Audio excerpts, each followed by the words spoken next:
So I came out as an atheist Saturday evening, and it was a very interesting experience. I sent a group text to my family. There's 18 of them, but my roommate knew about it, so it was really only 16 who found out. And up until this morning, Monday around noon, did I get a response. So it was definitely 36 hours before anyone responded, which it's the weekend and most of my siblings have 3+ kids and they teach. So it's not like they're single, sitting alone, doing nothing and having a reason not to respond. But nobody responded for 36 hours. No one called me, texted me, emailed me, nothing. And the day after, they were all texting to each other, different things, different subjects, but nothing about my text. And my parents still haven't reached out, and it's almost 2 days later. My oldest sibling reached out to me at noon today. They were pretty positive, but I kind of knew they would be positive because they're an LGBTQIA ally for years, and they're pretty liberal in the Christian denomination they're in. I think it's like Vineyard. But the rest of them haven't said a word in any way. And they've been texting each other different things about like, hey, it snowed today, or, I've lost 5 pounds, but nothing about my text. I kind of expected it. And for those considering coming out for any reason, whether it's religion, orientation, lifestyle, like anything, prepare to be ghosted. Prepare to have no response. I call it dead on arrival. And it's just something that's going on and is going to continue to go on. My family is extremely emotionally avoidant. Some people make jokes, others just completely freeze out any uncomfortable conversations. My mother usually responds to my texts within an hour, like an hour max. I send her pictures, texts, messages. She responds in less than 60 minutes. And here we are, about 3 hours shy of 2 days, and nothing. I kind of expected it because I had an older sibling of 12 years who decided they didn't want to be religious. They never came out and said they were atheists, but I guess they were agnostic or a non-practicing religious person, which is fine. It's not fine in this family, obviously, but they didn't have a very positive feedback either. And my brother, who's 15 years older than me, his wife, my sister-in-law, reached out to me and basically said that my oldest brother had to follow his own way and completely ignored the internal voice of my parents telling him that he was a disappointment, a failure. Basically everything your parents shouldn't say to you. So for those who are hoping to come out and everyone accepts you, that doesn't even happen on Netflix. Unless it's like avoid authenticity. Very few people on this planet are accepted by everyone. Family, friends, peers, supervisors. I think it's more likely if you're in specific areas. I mean, if you're in the Bible Belt, you might get some death threats. Luckily, I haven't gotten any negative feedback or death threats or, stuff like that. But if you live in more democratic areas, or if you're in a big city in a red state, you're going to have a lot better response. If you're in Oklahoma, Florida, or Texas, you might not get the best outcome because those are extreme MAGA states. Some of them are listed as the worst place for gay people. It's kind of like Florida is the worst place to be trans. I wouldn't wish that on anyone. And I lived in Florida for 3 years, and this was before I noticed certain things. I mean, I was a very passive homophobe because I grew up in a religious, ultra-conservative, extreme fundamentalist Calvinist home. So, I mean, they can deny that they're racist and homophobic, but I don't think there's a possibility that you can't be, especially with their views on certain groups of people. The problem is my family is extremely emotionally avoidant. Having hard conversations ends up like a full-blown fight. I mean, there's no physical violence, but I mean, I've seen in my childhood some of the worst fights I have ever seen in my family. You think fights on television are animated and really hit below the belt. Well, my family could argue for 3 hours.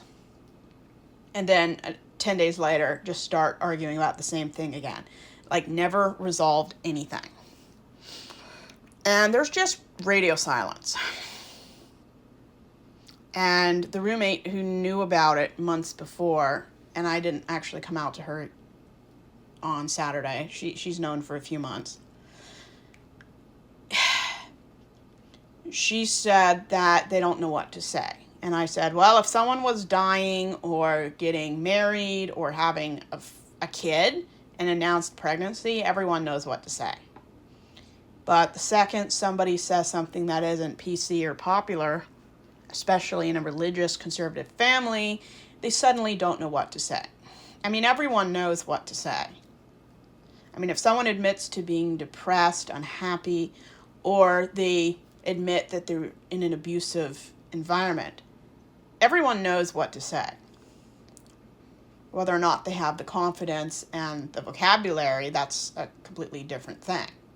But everyone knows how to comfort somebody. I mean, since I came out almost 2 days ago, I've had 22 YouTube comments, positive, supportive, helping conversations. Not one text of anything from the family members that I've grown up with for 20 years. My oldest 2 brothers, they didn't live with me or with my parents after I was 6 years old. So I didn't grow up with my oldest 2 brothers. So the brother and his wife I haven't spoken to except once in 7 years was the first person to respond. And it's very telling. I mean, they're obviously texting each other because I can see it. They're talking about snowfalls, winter, Christmas ideas, but they're not talking or texting anything about my text. And my therapist told me, you've wondered your whole life if your family would accept you the way you are. And there's different kinds of accepting somebody. There's accepting somebody completely and they're okay with it. That's the best outcome.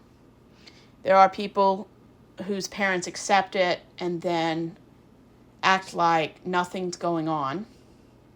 There's other people who don't accept it and make a big bad deal about it.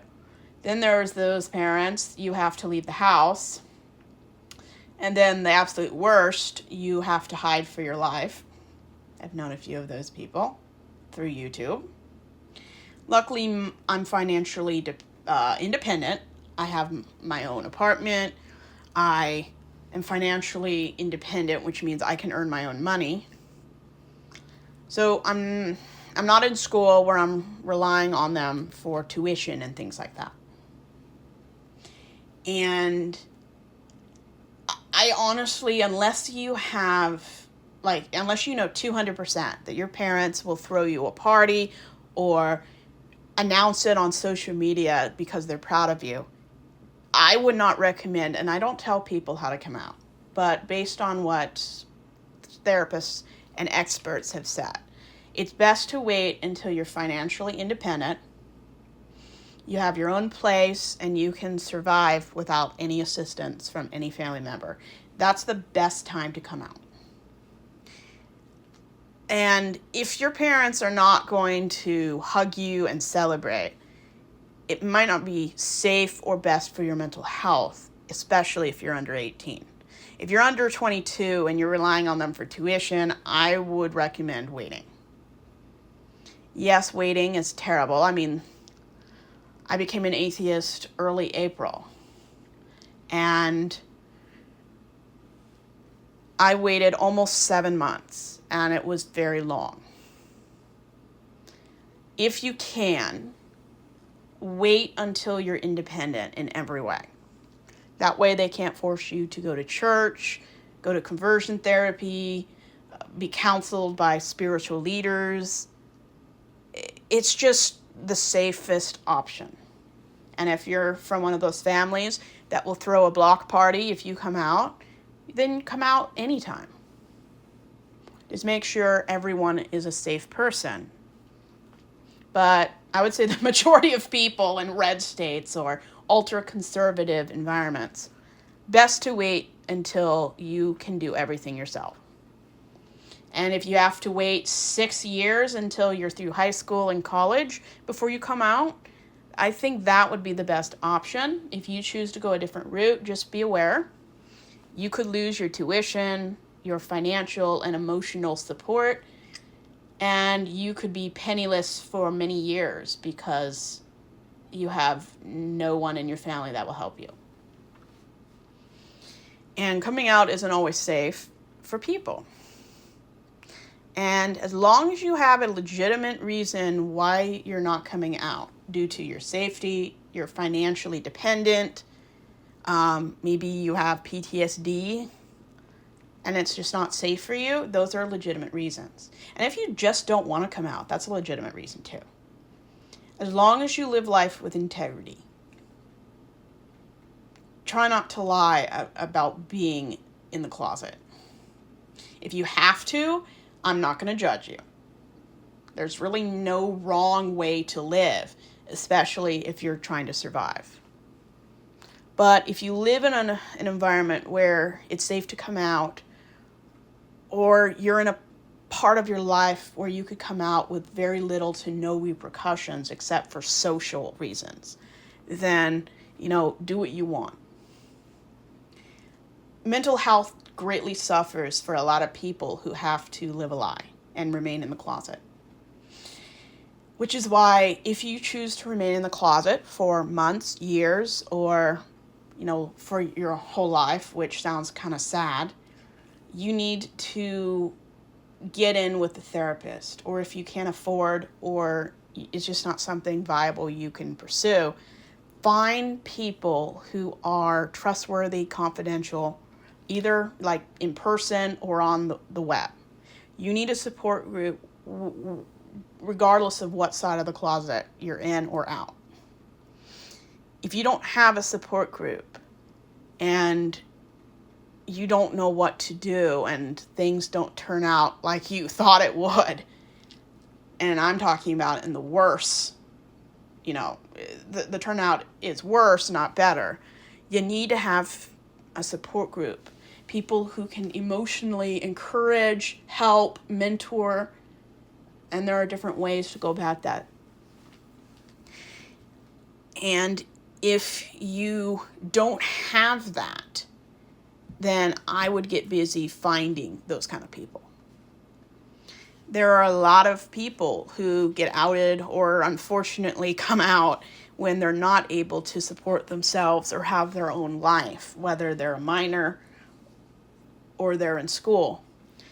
They can lose their house, their access to money, so many things.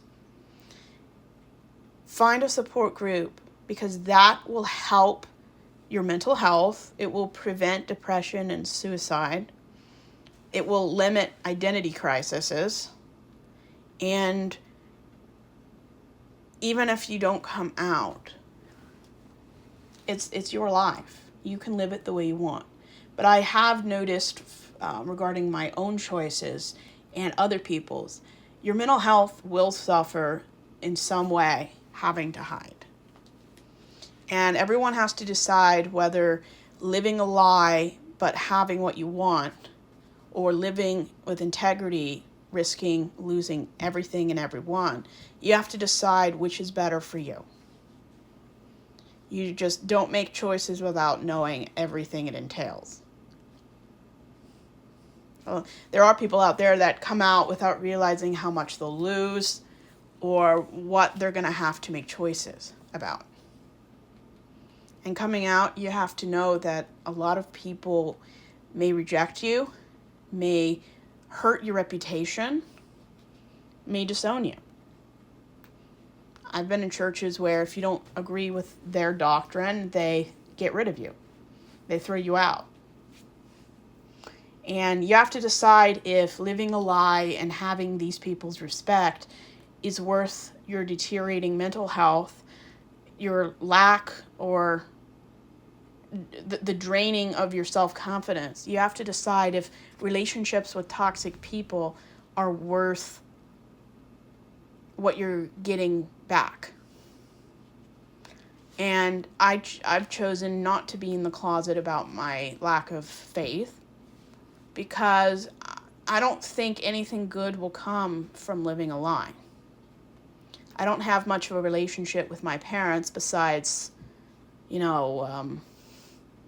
surface.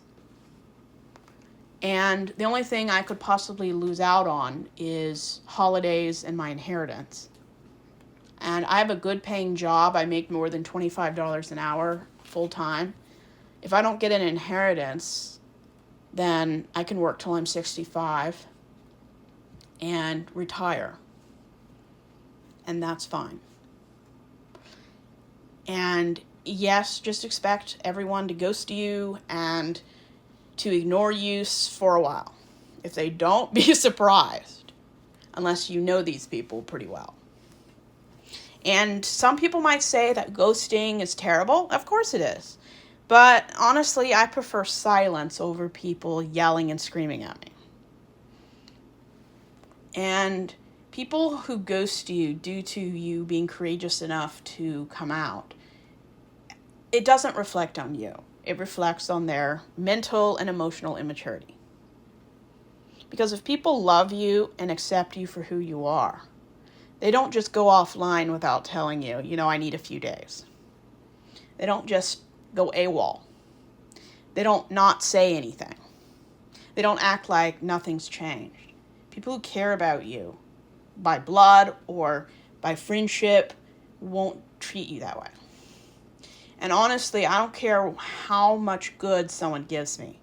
If I can't be myself, if I have to lie and deceive people, then I don't think I could ever get enough from that person to justify being miserable and having deteriorating mental health. I would rather not have any parents in my life than receive $400,000 for inheritance and have terrible mental health and low self-esteem. Money just isn't worth it. And many people have grown up without parents or have decided, it's just not worth it. Nobody dies from not having parents once they're adults. And you just have to decide whether or not the toxic stuff you get from your family is enough to justify living a lie. And I never judge people for how they choose to live their life. Just have integrity. If you can, don't lie. It's better to abstain and lie by omission, where you don't say you agree or disagree. You just let it lie. And some people choose to live in the closet because they already have a family or their job, and their life is all, wrapped up in religion. And they would lose their ability to eat and function if they come out. So choose whatever decision is right for you. But as I suspected, my family ghosted me. They still haven't responded, and it's been about 2 days. My oldest sibling, who has similar beliefs about being an ally and being feminist and all that. I've only spoken to them once in 7 years, and they were the first people to respond. And I didn't even grow up with them. But by the time they left home for good, I wasn't even 6 years old. So I don't remember growing up with them. They were the first to respond. Everyone else, there is no response. I mean, I have a brother who is a pastor. He didn't respond. My oldest brother, whose wife responded, are leaders in a liberal church. And everyone else have been teachers in churches. They haven't responded. Sometimes silence is terrible, but it can also be healing. And instead of somebody saying that atheists don't exist and that you're going to hell, silence can also be great. It can be very hurtful. Ghosting is never okay. Unless the person is dangerous, like your date. But if people claim to love and support you, they should never ghost you because you've changed. As long as you're an upstanding member of society who lives within the rules of decency, I don't care how people are different. I don't care what someone believes. Just don't vote to take away other people's rights. And I think every day I'm going to make a video on the progression, because the more stuff we have on the web for people who haven't yet jumped out of the closet yet, they need as much information as they can so they can make a well-rounded decision that they can change their mind about at any time. A lot of people don't come out because they have no clue what it could be like. So videos like this could help somebody see a little bit beyond their choice, so they know exactly what to expect, and hopefully it goes better than you expect it will. At least my family isn't talking to me. But yeah, it's extremely painful. It's extremely frustrating. And I mean, in the last 2 days, I've had some rage issues. And my therapist said, instead of getting mad at people who don't exist in a healthy way, put that anger into making videos that can help other people. Don't cry or have anger towards somebody who is incapable of being a healthy, mature, either emotionally or psychologically, who can't be the parent or sibling you need them to be. Sometimes coming out is realizing you have to mourn the death of people because they'll never be what you want them to be. And it's sad, it's terrifying, but if somebody doesn't reach out to you and say, you know, I may not agree with you, I can't maybe support the way you believe and live, but if you ever need to talk, this doesn't change how we are together. If people just ghost without even checking in on you, I don't care what comes out of their mouth. Actions speak louder than words. And if somebody ghosts you, the people who birthed you into this world ignore you, ghost you. The next time they tell me that they care about me, I can't believe it. You don't abandon and ghost people you care about. And some of the most painful parts of deconstruction and coming out is realizing that the unconditional love you felt from your family or thought existed is truly conditional. And for some people who find out that their parents and their family and their friends' love is conditional, sometimes the best thing to do is watch movies and television where people go through the same thing, or people who are accepted on screen.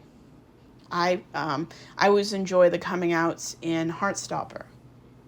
They have more of a positive than a negative. But not everyone in that show is supportive. Some people, instead of going to entertainment for comfort, they go to human beings on the internet. That's perfectly fine. I kind of like a combination of all those options.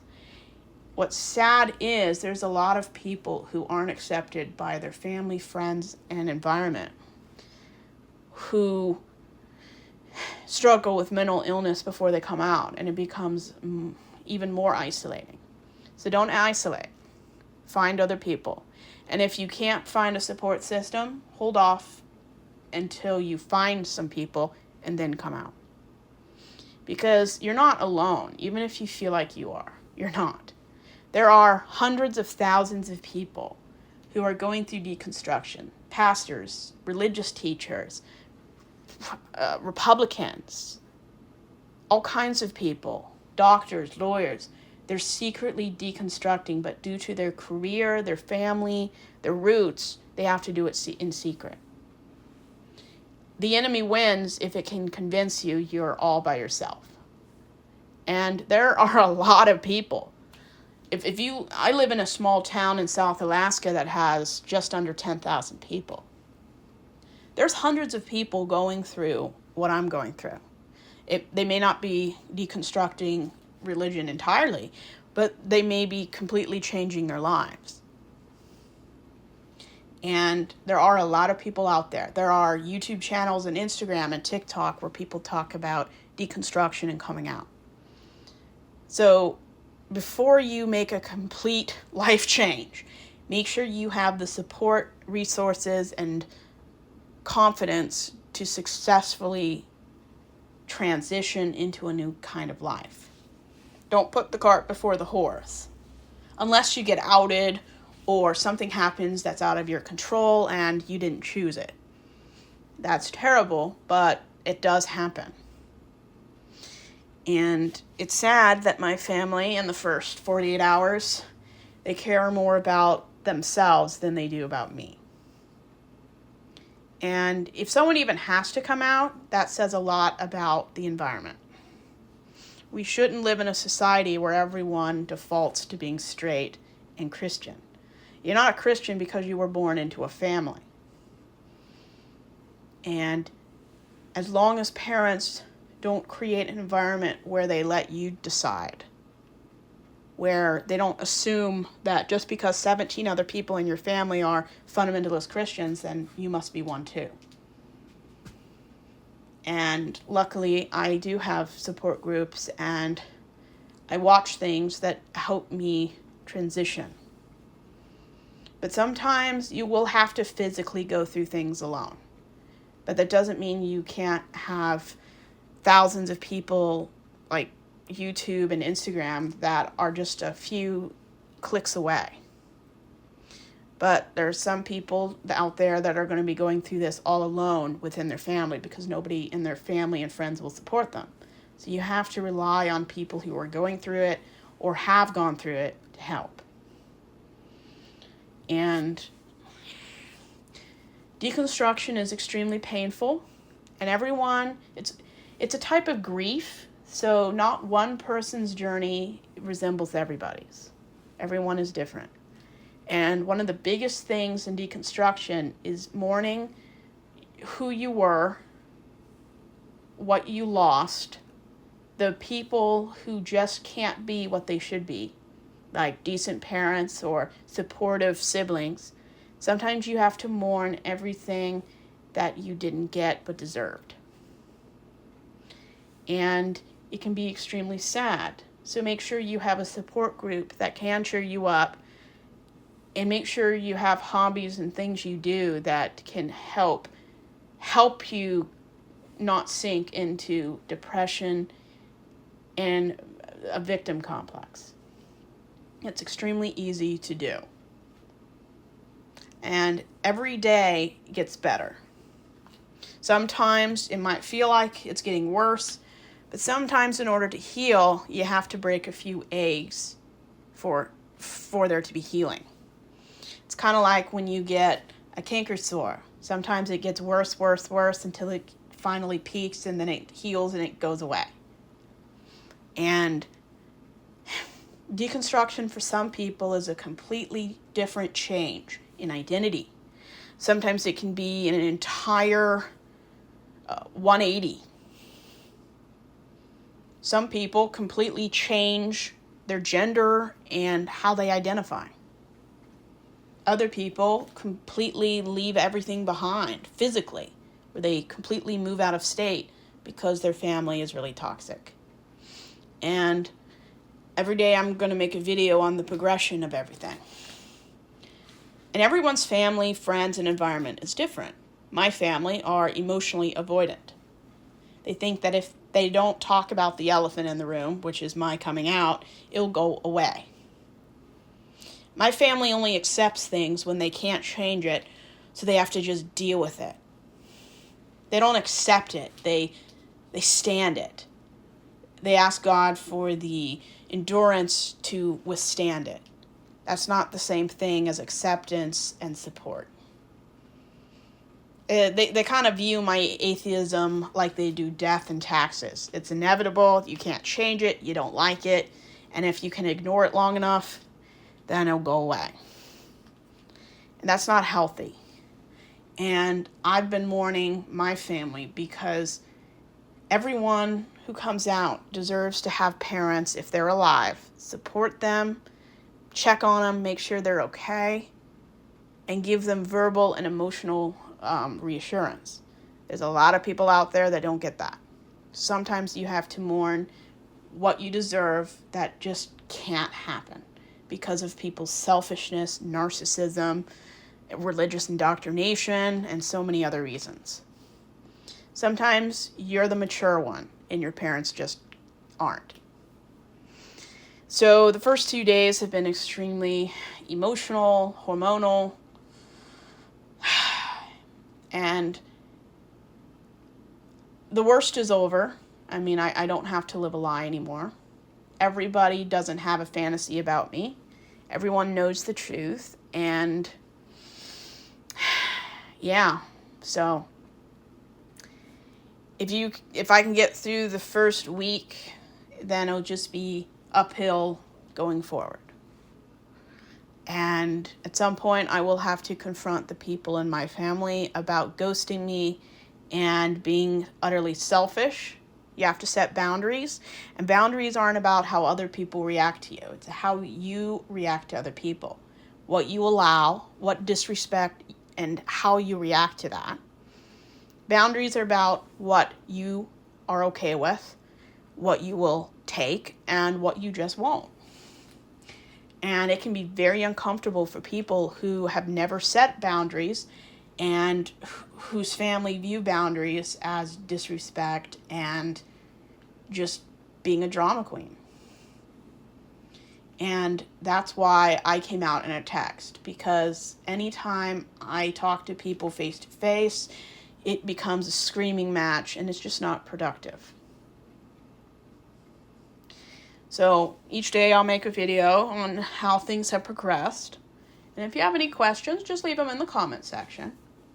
And if there's anything I haven't touched on in each video, leave a comment about anything I haven't addressed. Anything that's maybe keeping you from coming out that you don't know enough about, or something that's bothering you and it's an objection.